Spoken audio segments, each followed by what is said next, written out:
This is the GTN Show. Welcome, and welcome back, Mark. Thanks for having me. It's pretty easy for me. I'm just like, it's Mark T, Mark B. Yeah. Interchangeable. Mark's on holiday again. Well, I've still got Mark here. You guys get a lot of holiday, actually. I might put him for one next week. Well, where were you last week?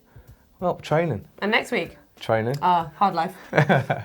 Yeah, so we'll have a lot of results from the weekend, and we'll look at the latest tech and also the GTN poll, amongst other things. Yeah, and to start things off, we actually noticed that Challenge made an announcement that they're going to have the 20-metre drafting rule for the second year in a row at the championship. And it got us thinking, do we actually know how far 20 metres is? I think I do, yeah. You're pretty Bang confident. On. Yeah, I'm not a wheel sucker. I'm liking this confidence, but I think we need to go and find out if you're actually right on this, because I reckon I'm pretty good at judging distances too. Well, so, we'll see. Should we head outside and have a look? Let's do it. Well, we've come outside to see if we've actually got any idea of how far 20 metres is. And as much as triathletes, we think we're pretty good at it. We're going to see if cyclists are any better. We've got Matt to join us. Thanks, Matt. So if we use the post as the starting point, measure 20 metres and see how good we are. Do you want to go first, mate? Fair enough. Got our mugs for markers as well. Yeah, well. And then, don't worry, I'm not using this. I'm not cheating. This is for afterwards. Now, so we can't cheat and actually pace the distance out, Nick is going to be our mug man. Nick, walk the course. I'll tell you when to stop when I think you're going to be at 20 metres. So here we go. It's going to crouch down a bit further. Stop. Stop there. One step backwards. Half a step forwards. Yeah, place that down there, please, mate. I think Matt's come up a bit short there. Actually, a lot short. So, Nick, off you go. I reckon go about 6 paces past Matt's mug. Further still. He's just taking the mic here. He's just trying to get rid of this. There, bob on. 20 metres. Thank you, mate. Lovely. That's the winner. I mean, that's... All he's trying to do is prove that he's not a wheel hugger. He's just making a point here. Start walking. Now, I was feeling that I needed to go further than Bucko, but just slow down, just walk a bit slower. But I think he's making a bit of a point, because I mean, we all know he's a little bit of a wheel hugger, but I don't think it's that far. Just pause by that crack. I think I'm way short. Oh, yeah. I think it's going to be right between us, actually. Take it away, mate. Moment of truth. Oh. It's not quite straight even. You're being too generous there. 20 metres right there, guys. 14.4. Oh, I'm feeling confident. Sorry, mate. Closer to 10. Oh, no, maybe. No, I'm not quite far enough either. No. Oh, no. 20.3. Ah, yes! Oh, bob on. Wow. Get in! Yeah, I think that's been skullduggery. I'm due for a new prescription. 24.4. Oh, well, there you go. Yeah. Well, I'm an honest John when it comes to drafting rules, so yeah. Somehow I think someone was making a point with the 24, and well, it's lucky Matt's not a triathlete, No, really. I don't think these are my glasses. That's probably the issue. Yeah. Well, I think that proves that it's not quite as easy as one might think. I mean, obviously, I did win, but well, I got 20 metres. You're right on the edge, though. But I was the right side of the edge. The draft busters will be out to get you. So you know a metre what? in and you're done. I think it's quite obvious, Mark, that you played it safe on purpose. No, they'll never get me. I'll always be out of that draft box. Not a problem. No penalties for me. But jokes aside, what do you think this 20-metre drafting rule is a good idea? Do you think it's the way forwards for triathlon? I think it is. I mean, I did the championship last year and that was 20 metres. For me, coming from the ITU background, where we do suck a wheel for a living, I'll get used to doing that anyway. It is quite difficult. You don't get that pack forming quite the same as you'd see in some other 12-metre drafting rules, but I think it's good. It's a lot fairer and people want to see that. They want to see who's the strongest cyclist out there, not the one who can hold the wheel the best. But, I mean, how do you think they're going to enforce that? Because it's quite tough. The athletes going to be so spread out. Yeah. And how does anyone know what 20 metres is? Well, I think I spoke to the CEO, Zibby, at Challenge about this, and he said at the Challenge event he found that a lot of athletes went to 25 metres.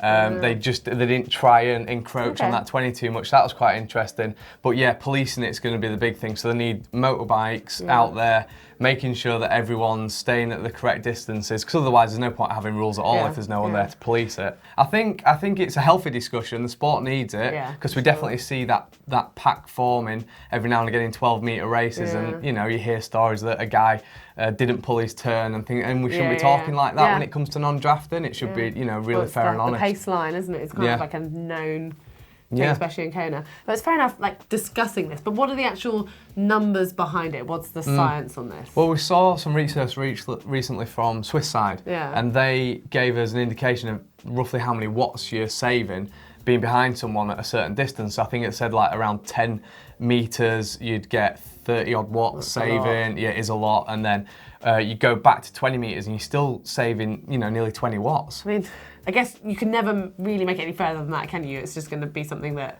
No, you can't. No, you can't, because otherwise you'd have people spread out like you couldn't a kilometre down the road with a group of 20 guys.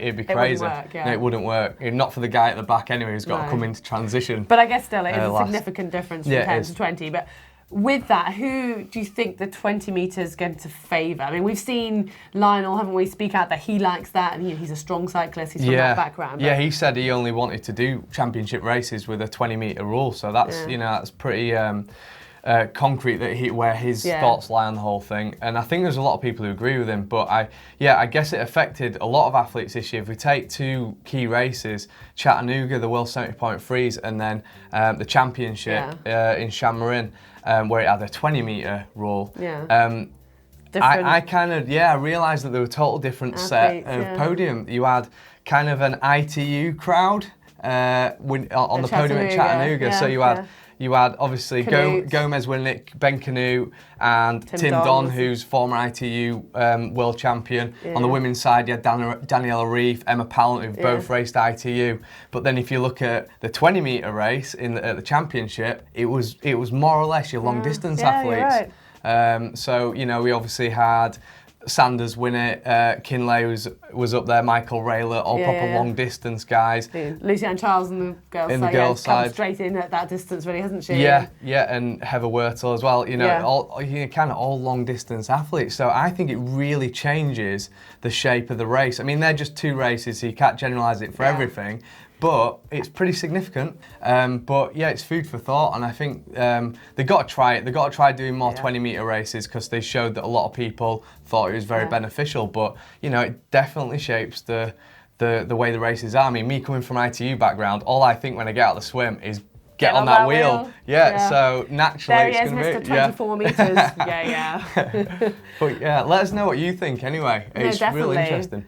A few days ago, we heard the unfortunate news that James Cunnamark got knocked off his bike whilst in South Africa on a training ride. This was just days before his wife was due to give birth to their first child. Yeah, I believe he is out of intensive care now, so he's on the road to recovery. So, good luck with recovery, mate, and with the arrival of the new baby.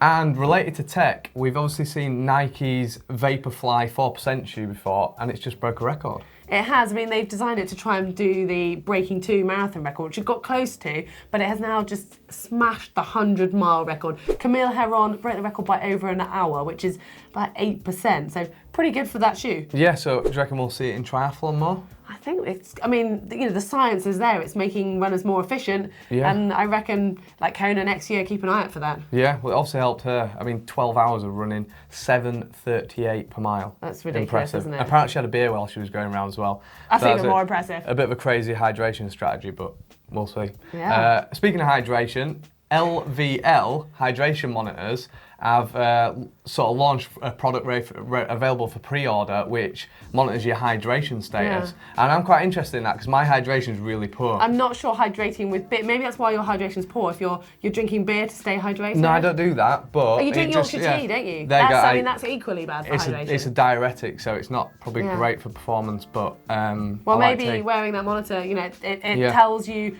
when. Basically, it uses the infrared system to judge how hydrated you are, and gives you a little warning when you need to drink. Yeah. Here it is, the GTN Try. This is a club feature that we've mentioned the last few weeks, and we've asked you to send in bits from your club, pictures, what's happening behind the scenes, and we've been inundated actually. It's great, some really interesting insights from all around the world. Yeah, pretty cool. We're going to start off with this one. We have Salt Lake Tri Club. Yeah, so we've obviously got a tri club out there in Utah. in the States, and Brian Hansen, one of the members, has said, "I love Salt Lake Try. They're inclusive of everyone and help all levels of athlete." I mean, we've had so many members write in from this club. The next one, Adam Solis from Salt Lake Tri Club. His first point is it's competitive, but egos are checked at the door. Yeah, and Do you reckon you get in? Probably not, no. And Katie, they've treated me like family members since day one. I think that's what clubs are all about, really, aren't they? Just that It is, it's that inclusiveness. community, yeah. Well, this week, as it's our first one, we're going to do two, because you've got a club you wanted to chat about, haven't you? Yes, I was over in Jersey over the weekend with the Jersey Triathlon Club. So it's like the one and only triathlon club on the island. A really cool club. I got to present awards at the presentation evening for the kids. Cool. That was cool, and then got involved with loads of activities. And they obviously had the Super League come to them back in September, so they got to meet all their idols. They saw them check in at the airport and did a meet and greet, and you know, it's real brilliant to see the kids get into, you know, That's so cool. get that on the doorstep, and it's obviously inspired a nation. Yeah. That's what it's all about. Amazing. And you know, they've gone on to, you know, grow the club to like 100 members of just in the junior section. Yeah. So incredible. Awesome. Well, that's just two, and we still want to hear more. So if you've got any interesting things about your club, or you're really proud of it, do share it with us. And it's getting to that time of year when it's awards season, and I'm really proud of an award that I've just had from my local club. I just want to share this one with you. Apparently, Inquisitive. Apparently, I asked lots of questions. That's not the bike that I tend to ride in a triathlon, but that's for It suits you. Anyway, yeah, it looks good, doesn't it? But yeah, little things like that. We want to know what's happening in your club, so do send it in on Facebook or on Twitter. On to race news. Last week we looked at the preview for the Island House Try, and the hashtag Pain in Paradise looked like it lived up to its reputation. It looked exotic out there. And painful at the same time. Yeah, there was close racing. It looked really exciting, actually. The women's field, we predicted Flora to take the easy win. She did win it by a minute or so, but could have been maybe a little bit more comfortable. She might have been happy with. Katie Zaveris was second and Holly Lawrence was third.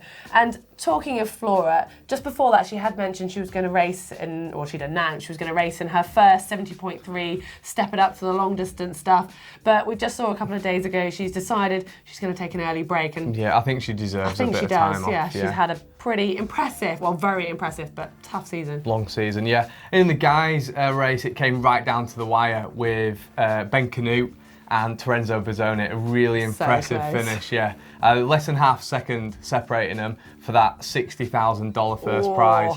But yeah, great race, and we had Henry Schumann in third. Obviously, he's come third before on a big stage, obviously Olympic Games. And Aaron Royal, shout out to training partner, in fourth.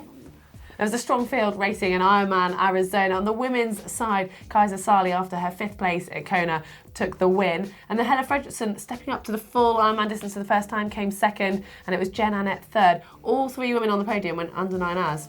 That is impressive. It is a fast course though. Yeah. We saw that from Lionel Sanders last year, breaking the Ironman world record there, and he was back to defend his title, which he did. A little bit slower than he was last year, but he's, you know, just off the back of Kona. We'll let you off, Lionel. We had Brett McMahon in second, making up for his DNF in Kona, so it's good to see him on the podium, and Jeremy Jerkovic in third. Well, staying in race news, we're looking ahead to next week. It's the Ironman 70.3 in Bahrain, and it's looking like it's going to be a pretty big competition. Yeah, the start lists are jam-packed, and we've seen Danielle Reef and Javier Gomez on social media saying that they're on the way to Bahrain, so they must be going. And there's something potentially quite special about this race, isn't there? Because 2 years ago, Daniela Reef won the Triple Crown, which involved a check for $1 million. Winning Dubai, the World 70.3s, and then the Bahrain race as well. Yeah. And obviously they're both set up to do the same thing if they win this time, but obviously they've got to beat who's there. I know Danielle's got a race against the likes of Emma Pallant and Holly Lawrence. Yeah. In the guys' race, there's Terenzo Bozzone, hot off the Island House race, but you know, is he going to be a bit tired from that? But then we've got Christian Blumenfeld as well. Mixing it up. Yeah, so everyone loves Bloomy at the moment, so it'll be interesting to see how he does. And yeah, there's obviously a bit of cash for the win. There's a pretty big incentive. I think it's going to be an exciting race to watch. Yeah.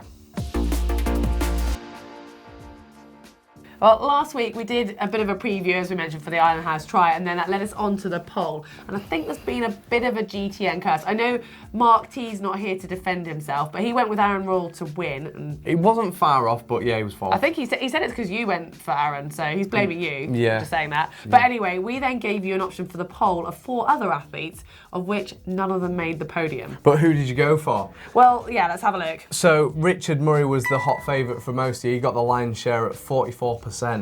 He did. Mario Mola, not far behind, 31%. I'm not sure where he finished, but didn't have a great race, did he? And then 11% of you went Vincent Louis, and he didn't actually turn up. Unfortunately, he was ill, so he caught a few of us out there. Cameron Dye, you had down for 4%. 4%, and then a few of you said other at 9%. So 9% of you were right, I would say. Or you beat us anyway. You beat us, yeah. And so for this week's poll, we were earlier discussing the non-drafting rule. So why don't we go for that? So the options will be, should we stick to 10, 12, or 20 metres drafting? Or what about other? And if you do think other, you don't want to go for any of those distances, let us know what distance you think is right for drafting, or non-drafting I should say, in the comments section below. And to vote, just click on the poll above my head. It's time for the caption competition, and I must admit, we slightly took the mick out of you last week, Mark. Yeah, you did. It wasn't my choice. I'm just putting it out there. I wasn't here to defend myself either. You so. weren't. But we had some great suggestions for caption. But Yeah, I was just trying to do my best Heather Fell impression. Oh, back at me. Yeah, but no, seriously, we had... Well, we'll let you choose. What's your okay, favourite? James Carroll, and he put, Mark looks hungry for some kilos. But yeah, I maybe do. Like, you got to keep up the winter weight after all. Yeah. Well, it's definitely this time of year. Yeah, but the winner, I chose Etienne D, who put, when you check the price of a bike when window shopping. Yeah. Yeah. Etienne Ouch. D, incidentally, is that Etienne de Munch, the former world duathlon champion? I don't know. Etienne D, let us know. And also, make sure you send in your details over Facebook, because you can get your free cap. But anyway, I think now it's chance for you to choose the picture for this week's caption competition. So I'm going for this dazzling photo of Mark Frelfall to get him back, of him wearing his sweatband, split shorts and running vest and his 80s trainers. It suits him. I think it suits him. He does look like he's puckering up as well in that picture. Yeah, it does. But anyway, we want to know what suggestions you've got for this caption. Time to get Mark T back. Let us know in the comment section below. So, comments of the week. Shall I read a few? We've got one from Jimmy there, I like that one. Bucko Legend. Rob said Mark was class. We've got Phil saying true northern lad presenting. Abby, thanks Abby, Yorkshire accent. Is this comments of the week or comments for Mark? Well, I thought it was comments of the week. Hang on, there must be one for me somewhere. There will be. There you go. I'm still scrolling. Look. Oh, there you go. Oh, J7A26 says, it's just not the same without Heather. Yeah, there you go. Thank you. I feel better. She's back, don't worry. Phew, I was a bit worried Settle there. down. But anyway, we do love to have your comments. I mean, Mark definitely loves to have your comments, but comments generally, we want to share them back with you, so keep leaving them in the comment section below. Well, that's it for this week, Mark. Thanks for joining us again. Thanks for having me. I've enjoyed it. I guess you need a holiday now. Yeah, probably. Or a bit of training. I need to get training. Oh, right, okay. Yeah. Well, if you enjoyed the video, then you can click on the globe to subscribe to GTN. If you like the video, you can give it a thumbs up. Myself and Mark did a brick session workout. That's quite interesting, so click here for that one. And if you want to see more of Mark and Mark, I've been told to say this, there's a video here with retro versus modern looking at running shoes.